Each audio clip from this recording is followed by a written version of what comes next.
Hello, everyone. Welcome back to Page One Power Academy. My name is Mike Bryant. So happy you could be with us. Today we are broadcasting live from Boise, Idaho. That is the site for world headquarters of Page One Power. And just thank you for your attendance. That's me, and I'm just going to be taking it easy today because our expert Colin Eggleston, Director of Training here at Page One Power, he's going to be leading you through a wonderful presentation today, giving you the inside look on link building, how we do it here, and how we build the world's finest links. Say hi, Colin. Hi, Colin. Thank you very much. You follow instructions very well. And we've got a special guest, Tyler Bain from the production floor of Page One Power. Thank you for joining us, Tyler. Tell everybody hello. Hey, it's great to be here. Glad to have you, Tyler. And let's get on with this. If you saw on our registration page, we're talking about the smell test today. There's a lot of websites out in the big world of the internets, and not all of them are friendly or good or savory. So we're going to figure out what are those, how are we going to smell out the good ones from the bad ones? And Colin, take it away. Thank you so much, Mike. I do appreciate it. It's great to be here, and I'm excited to talk about one of my favorite subjects, is the smell test, and we'll talk about best practices therein.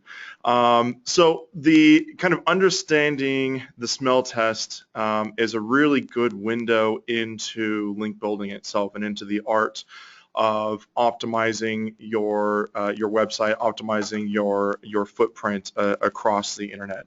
So the smell test is basically our shorthand for deciding which sites that we want to outreach to and talk to them about content opportunities, or build a relationship with them, or maybe ask if we can be added as if one of our clients, or if Page One Power, we do our own link building, if we can get added to a resource list that is germane and relevant to us. So the what the smell test is basically filtering out sites that we want to target, and there's so much underpinning in there. There's a lot of conversations to be had into actually making that choice and making that call to actually decide what is a good and what is a bad website. And so the why do we do a smell test? Why don't we just do a huge grab bag approach and just outreach to giant unfiltered email lists of contact information that you can just buy unsolicited and whatnot. Why do we do this? We help to future-proof our relationships and our links. We want to, if we get a link from a site for a client, or if we're building a relationship with a blogger or content distributor, we want to make sure that relationship is going to be something that is going to be is going to be returning long-term dividends in both a search engine optimization and Google ranking and Google visibility in a sense, but also just in your kind of standard relationship, person-to-person type thing as well. We also want to make sure that that the sites that we are going after, that we are prospecting, that they do send the strongest link signals for our clients, because we want to maximize the ROI for our services. And so we want to make sure that we always have the client's best interest in mind, and we're targeting the best sites for them so that we can acquire links for them. And then finally, to kind of help inform, for the context piece, to kind of provide context before we outreach, to help us inform and better have an established outreach strategy. So. And then I wanted to have Tyler jump in here too.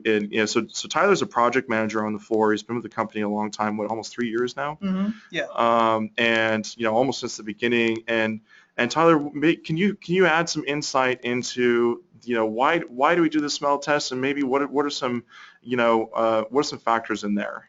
Well, I think something I always think of when I think of the smell test is you are when you have a group of friends that you might be a little rough on the edges, might be a little rough on the edges, or that you associate yourself with, and people might judge you based on those individuals that you're with. Well, it's the same thing with sites. You want to be in an appropriate neighborhood. You want to make sure that you're linking your client to the making them look the best that they possibly can by putting them in a good neighborhood. And I think that with the smell test, you're able to see, where potentially where your link is going to be placed, what's around that link, and what is Google going to be associating your client or your link with everything else that's listed there, or the site in general. And so,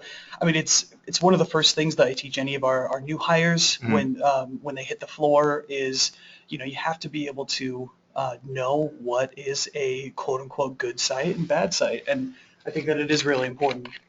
Excellent. Yeah, and actually one of my favorite metaphors that I give to my students as we're training is I say that Google, if you want to expand your presence in Google and you want to maybe have better rankings for keywords, Google is basically the internet's HOA.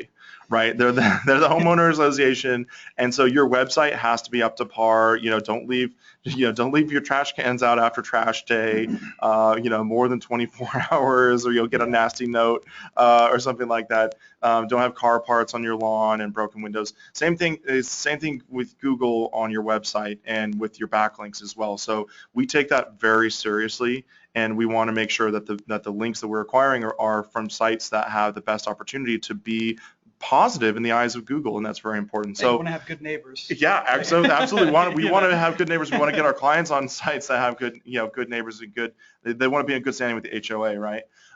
So how can you pass the smell test, right? There's a lot of factors that kind of go into it. So I've listed a few. So I'll just kind of pop those out there. I just like to have them all up on the screen. So we're a relevancy first link building company. So the very first one up here is relevant. Is the site relevant to me, to my interests, to my client, to my industry? One of my favorite examples is like if we have a client that is an authority on horses and maybe raising horses and breeding and whatnot. We're not necessarily going to target a lot of like NASCAR sites, that have more to do with cars and racing and engines than horses, right? So the relevancy is definitely a key there. Tyler, you've been around relevancy for a long. What are some of your things that you're looking for in a relevant website? I think that I'm looking for, again, to go back to the link neighborhood, looking for where is this site? What's the purpose of this site? What are they trying to accomplish in the information that they're providing? Will our link or client provide a better experience for the user, or will this just does it make sense for this site to exist? Are they trying to cheat somebody? Are their intentions pure? I think that as far as relevancy goes, I mean, we see a lot of, you brought up the horse angle, for example. We'll see horse ranches or other sites like that might be linking to a lot of local related things that might not make sense for that relevancy of what we're targeting. And so, that's something that we look for as well. And that's very important, even though it might be a site relating to horses. Because of what they're linking to, because of their neighborhood, it might not make sense for us. And so that's why relevancy is so important. Well, and there's a lot of there's geographical relevance, and there's geographical, there's topical relevance, if I'm link building for a client that has to do with football, it might actually make sense if I get links or target sites that have to do with beer, right? Beer or peanuts or popcorn or hot dog or something like that, because those two things are kind of tangentially, they go hand in hand. Absolutely. And so there could be a relevance there. So that could be an entire podcast in and of itself. But yeah. I want to move on to the other key factors in the smell test, and what we're looking for in a website, if I want a link from you, if I want, if I want to get, if I want to have a relationship and get a link, acquire a link on a site, I'm looking at these specific things. The relevancy, pride of ownership is a really big one, and I have a slide on that one that we can talk about. There's a lot of underpinnings there, especially as it relates to the Panda update as well. So we can talk about that. Recent activity, another kind of not really Panda related thing necessarily, but recent activity, meaning that we want to engage in communities that are sites that are updating all the time, that are updating. We always have fresh content. So recent activity, authority metrics, domain authority, number of links, linking root domains, trust flow, citation flow. There's something here that there's something to those authority metrics. So we look at those as well. That's part of the question. Community engagement. Do they have a social following? Do they have are they strong in social media? Do they have lots of comments on their articles? Are people visiting the site? Because if there's not a lot of traffic, then I might not necessarily want to spend time acquiring a link there if it's going to be a ghost town. Few ads is another Panda related thing. If you have, if you're more than 50% of more than 40% of your screen is covered up by ads, then that could trigger a Panda, a Panda red flag. We stay away from directories. So I just put that on there. And the site has narrow focus that has to do with relevance. And then contact info is easily found. And that one is actually, it's like, oh, all these things, and then suddenly, oh, contact info. But that is incredibly important, because if somebody is obscuring their contact info for any reason, either they may wish to just be a one-person show and only post their own things on their site and not be contacted. That's fine. Or they're up to no good. Those are the two things. Do you have anything to add on those? Yeah, I think that it makes you ask the question, why? It is almost a really important red flag to make you look that much more into like, well, what are they doing? Do they just get a lot of spam emails themselves, or were they burned in the past? And we might not know all these answers, but I think it does definitely bring up a lot more questions and maybe have us look at the site that much more in depth. And I think that with pride of ownership, I think that goes hand in hand with every single one of those points. Like how updated the site is, the community engagement, things like that. I think all of that is incredibly important. And it's so quick that how we can look at all these points relatively easly. Once you know what you're looking for, you could it doesn't take long to really do a smell test to kind of get that feeling. And there's a lot of internal mathematics that go into it. Like if you read like Blink, and read the book Blink. Oh, what's his name? The author that also did the Tipping Point. Malcolm Gladwell, right? So he talks a lot about like gut feelings and gut checks and how those are usually right, because there's a lot of internal kind of math going on in your brain subconsciously, and that's kind of exactly what the smell test is. So let's move on to this next. Oh yeah, not a competitor. That's the other thing too. Stay away. We don't really want to get links on competitors' sites. That's something we also take seriously. We don't want to. Page One Power, we don't want to get links on our competitor sites, and we also don't want to do that for our clients as well. So a quick story about pride of ownership too is that my wife and I like to watch this show.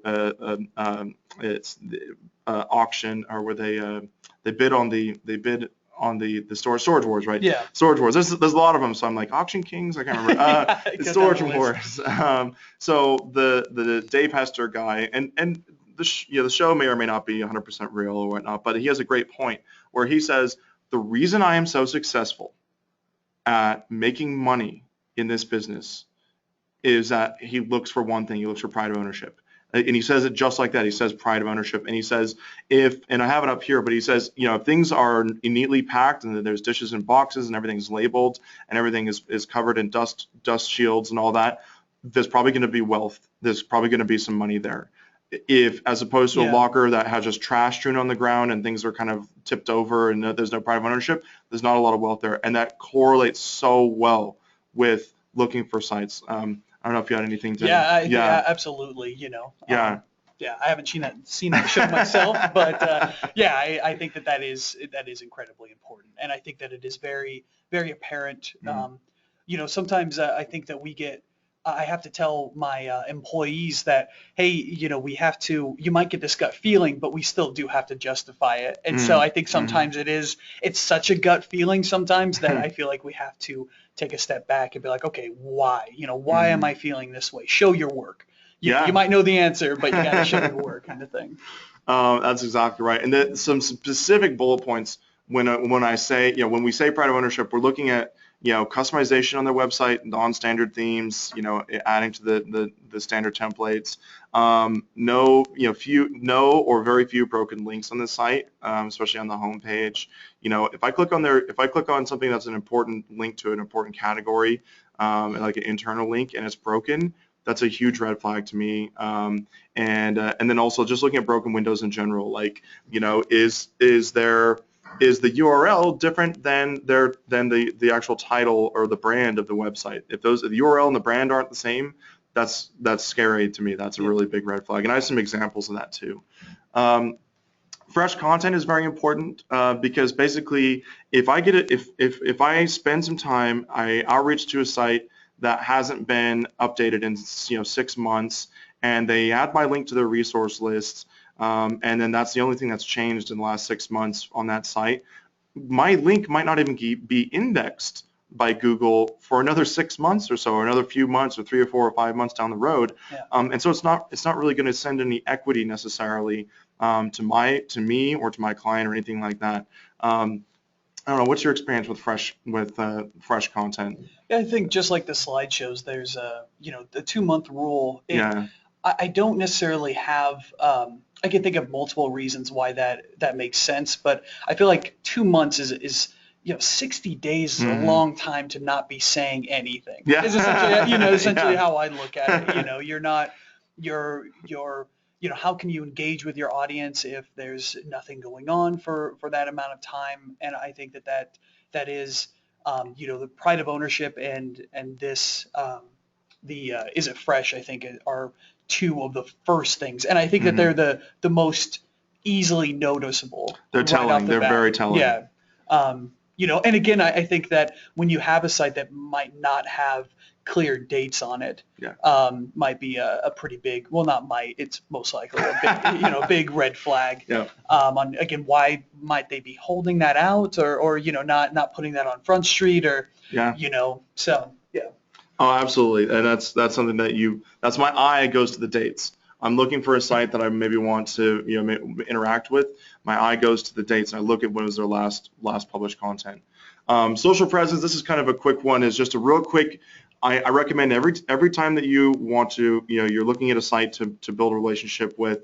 Look at their Twitter, social, Twitter, Facebook, G+, whatever they have. And look at their post frequency. When did they last post? What do they post about? How many followers do they have? Does it look like they're paying for followers? Are they legit?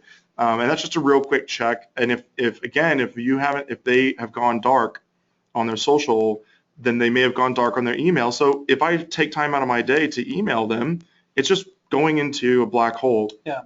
They're not going to get back to me. I have had examples where a site had posted content as far as like blog posts and things like that, but there were almost no interaction in the comments or anything like that. But then on their social media, Twitter and Facebook, there were 150,000 likes and things like that were just, it kind of blew us away at first because of the social interaction that these apparently, or at least seemingly non-interacted post had. And so again, that's why it is important to double check that. So you might make a snap judgment on a site that might not deserve it.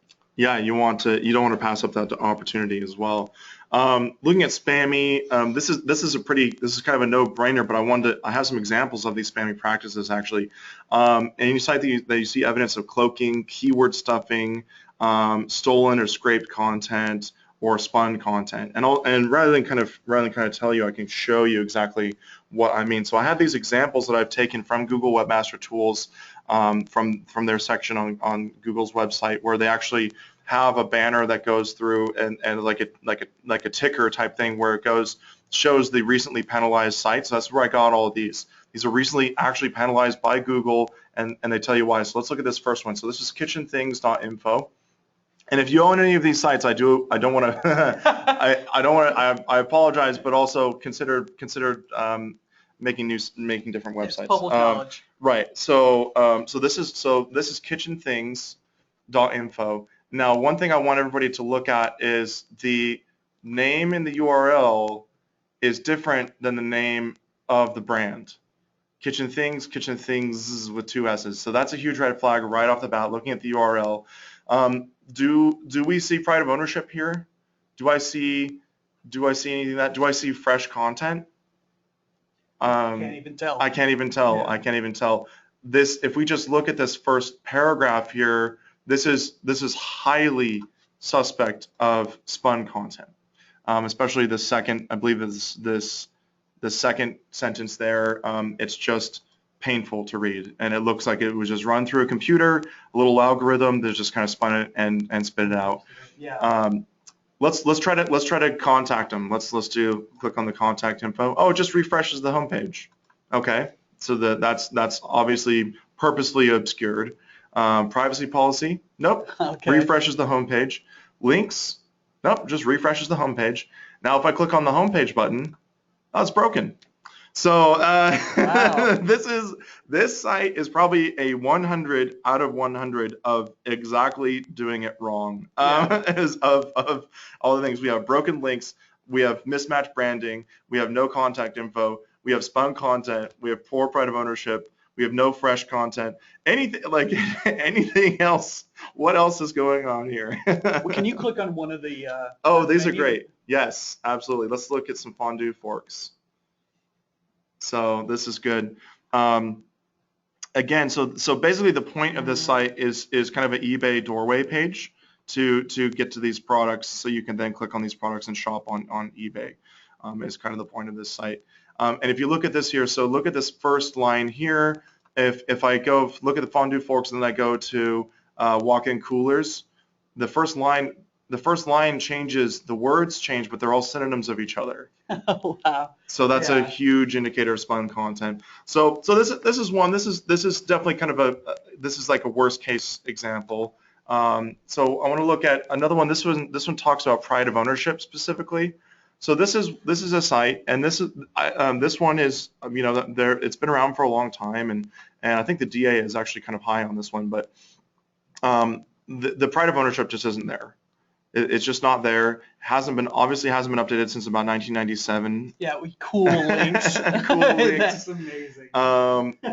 We have this old style that was, it's this zombie blood green text and a black background, giant walls of text, no paragraph headers, no pictures, there's just a lack of pride of ownership. It's basically trying to funnel you to click on these buttons and do that, and it's just something we just want to stay away from. Exactly. And then finally, this is just an example of what I mean, but an example of what I mean for when we talk about we like to stay away from directories. This is another actively penalized site, and it's a directory. This is just as an example of what we mean to stay away from these. And a big red flag here is if you ever see a site that just has a little section here that says add a link. Yeah. That's a pretty big red flag. Yeah. Yeah. So yeah, anything to add to that? No, I think it's very apparent why they got penalized. Yeah, which is, we don't want to make poke fun or make light or anything like that. That's not the point, but is basically to show the real danger and the real possibility of getting penalized. And if this site is penalized, I don't want to get a link from it. And so having links from penalized sites is a huge something that we absolutely want to avoid at all costs. So that's why we go through these. Well, and I think that because we do the smell test, I feel like we always give a site its due. We do look at it. I mean, even what you just did with that first, the kitchen, kitchen things. Yeah, with that site, you still clicked on almost every tab that they had available, and even the sidebar links, Yeah. just to be thorough, so that if someone did ask you, hey, I saw this site, the name sounds like it's relevant to whatever we're targeting. Yeah. Why didn't you go after it? And you could still answer those questions instead of just saying that it was a gut feeling or look at it, you know. Yeah, and we I think want that's it's a important. gathering of evidence. It's a gathering of evidence, and that we can really speak to the why behind we chose to go after a site or not. And it's all in the best interest of the client's needs and making a good call. Authority metrics. So typically around here at Page One Power, we typically like to go for 30s and more for domain authority and for trust flow, citation flow metrics, 30, 35, a little bit higher on trust flow than domain authority necessarily, because the average, the internet average domain authority is about 30. So if you're getting looking at a link from a 30 DA site, that's an average link. But obviously, we would love to have higher. This is just kind of talking about our lower bottom. And then we can do a quick backlink check on a site, any site that we're prospecting. We can throw it in Majestic, throw it in Moz, do a quick backlink analysis of it. And do they have any links that are maybe from the 3Ps or anything like that? That's might be questionable, so we can kind of analyze that, look at it from the metrics area. And then that's it. So those are kind of a recap. So kind of looking at those different factors there. It's really important. I do have about the contact info one. I have a test that I give to to the new hires when we're talking about smell testing, is that if you're on a site that you think looks good and you give yourself a test, if you can't find the contact info in under 30 seconds from the homepage, then turn around, put that site in the no pile, and go to another site. That's great. And there's something, there's something to be said there, because if it takes you longer than that, or if it's obscured or hidden or any other synonym of that, then that's a red flag. Well, it's funny, we do this so much that your eyes just know where to look. I automatically, when you said that, I automatically thought top of the page, bottom of the page, and if it's not there, where is it and why? Are they just the site a little messed up? Are they in a transition period? I hope it's those things and not that they just don't have it, or it's in their legal, or something like that.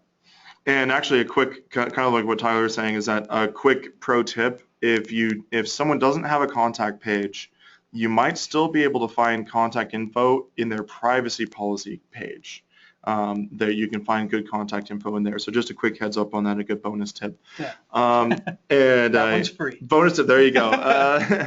So excellent. So I wanted to go through, and Mike, did you want to talk about the upcoming webinars, or do we want to do questions? How did you want to transition here?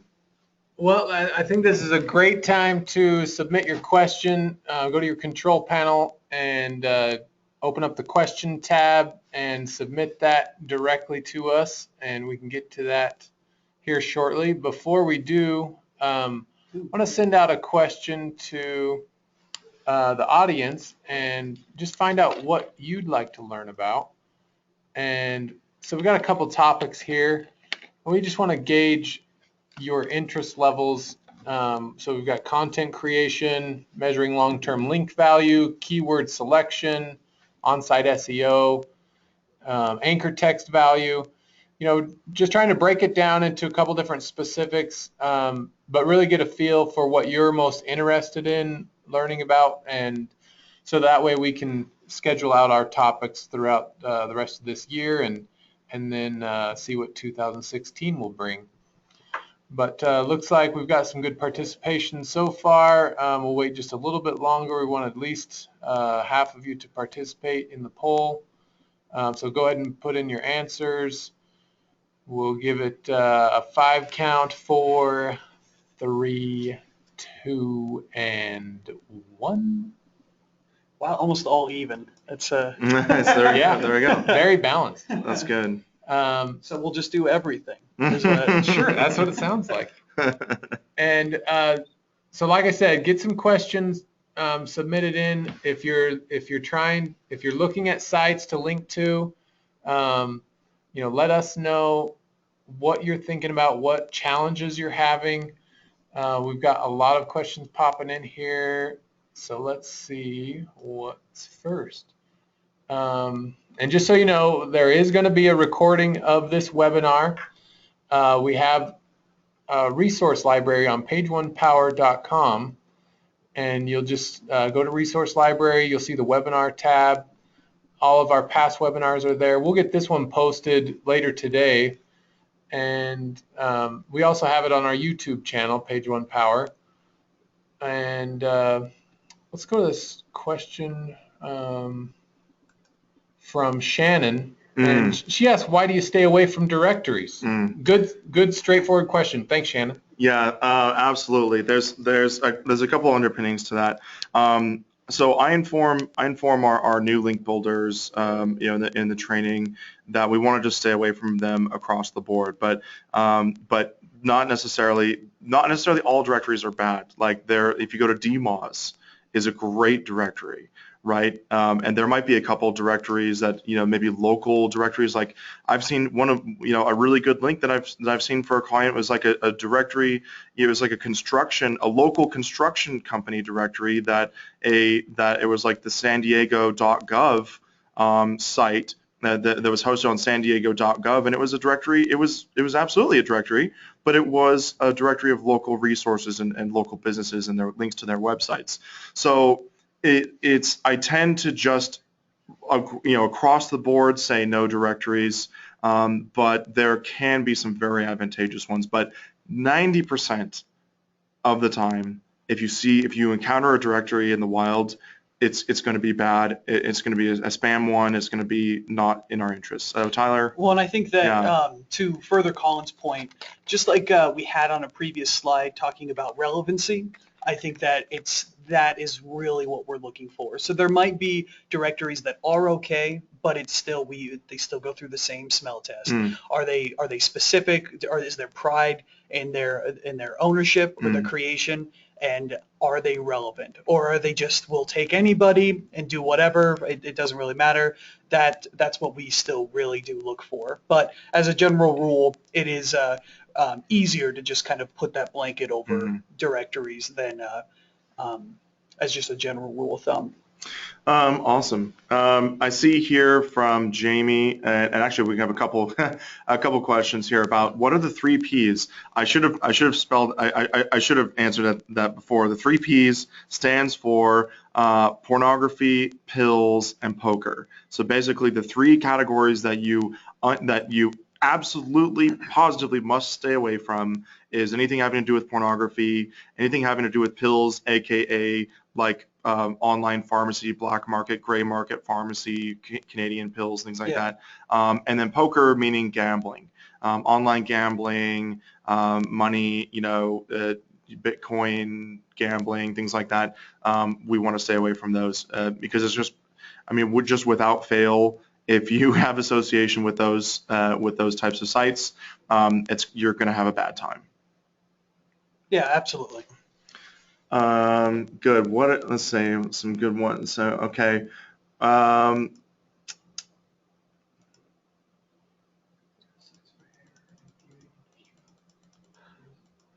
Just looking at some questions here. Do you think that?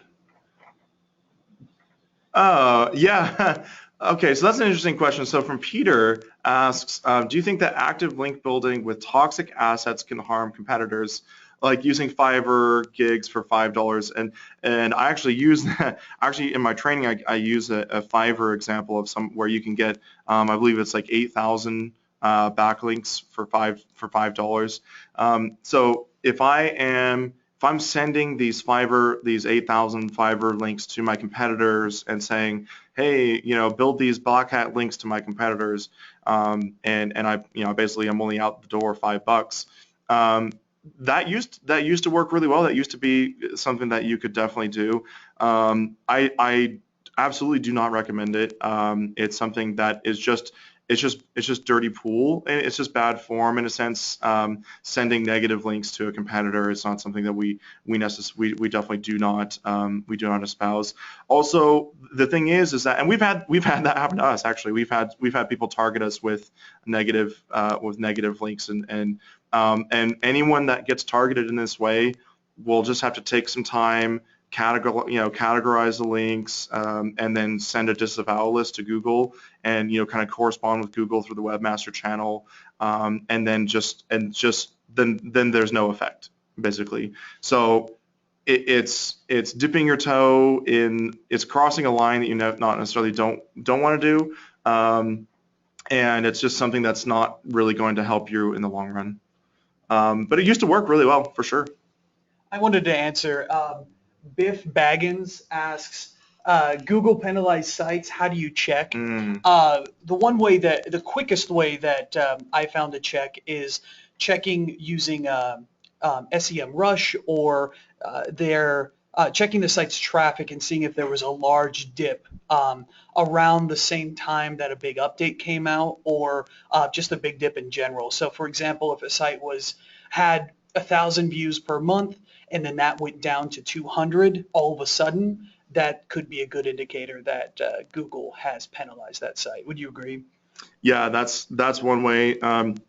Also, I don't have the exact the location for it right now, but if you go to Google Webmaster Tools, and if you go to their Webmaster Tools portal on google.com, and you go to the section where it talks about spam and webmaster guidelines, they have an entire section there dedicated to showing you who is being actively penalized right now in the live stream, and it'll tell you who and why, and it'll tell why it was penalized, things like that. So I don't have the exact link. I might be able to share it out later, but that's where you look. Good. What's another question here? Just looking at, we've got a lot of great questions. Let's see. Let's look at links. Let's see. Look at software. So we have Frank who asks, do you find any software helpful in building links? Absolutely. Oh my gosh, we use so much great software here. We recommend, and we don't have any affiliation with these companies, and there's no financial arrangement here. And actually, we pay full price. Yeah, we pay full price for all of our tools. Yeah. So we recommend Moz. Moz is a suite of tools for link building, because you can look at so many factors on the site. You can look at its domain authority. You can check its backlinks. You could do so many things with Moz to kind of help you. I recommend Majestic SEO, Majestic's backlink finder. You can backlink a site. You can even look at link neighborhoods, which is a new thing that's in beta for Majestic. That is fantastic. You can run a site and it'll tell you the neighborhood that it's in. So if you find that somebody is, you want to talk to a site, you can run it through Majestic's neighborhood checker, and it'll tell you if there's a bunch of porn or bad sites on the same IP block as that site, and that could also save you. We also recommend SEMrush as well. Authority Labs is Labs. great for keyword tracking, day-to-day keyword tracking. Yeah. I would not recommend looking at it every single day, because it could drive you crazy with natural up and down flow of rankings of keywords. Another one is Screaming Frog. Oh yes, that dissects sites and lets you know 404s and other things like that. Those are at least two that I can think of right now that are fantastic. Excellent. And there's another great question here. So from Jamie O. Does the site have to be relevant to the content you're sharing, or relevant to your own website? For example, pet insurance guide from a consumer website getting a link from a local animal shelter website that has a low DA, right? That's absolutely, you have those conversations. So both are important factors. So the content, if the content is relevant, rather than as to the site as a whole, then that's still good. That's still a positive and relevancy, especially if the site, if pet insurance, so it's in that pet maintenance and pet health area. Pet insurance getting a link from a local animal shelter, great. That's absolutely great, because that shelter's purpose there, kind of like Tyler says, is ask yourself, what is the purpose of that site? The purpose of that animal shelter site is to help animals survive and maintain, and the pet insurance is kind of part of that equation. So yeah, that's absolutely. That's probably what we would target. I mean, if they were our client, that's exactly who we would target if that made sense, Yeah. Great questions. Great questions. Do we have time for? Before we get to our last question, we're going to put out one final poll to the audience, and we are just looking here. There we go. And this is concerning a training program that we offer here at Page One Power. So if you'd like to receive some custom-built training specific to your company's needs, Colin here can write a curriculum that is exactly catered to the SEO and the link building needs of your company, and he can teach your SEO manager, if that's not you that I'm speaking to, he can teach your SEO manager to do that himself. And it's a great option if you're looking to do that in-house. We try to share the basics here in these webinars, but there's a lot more details.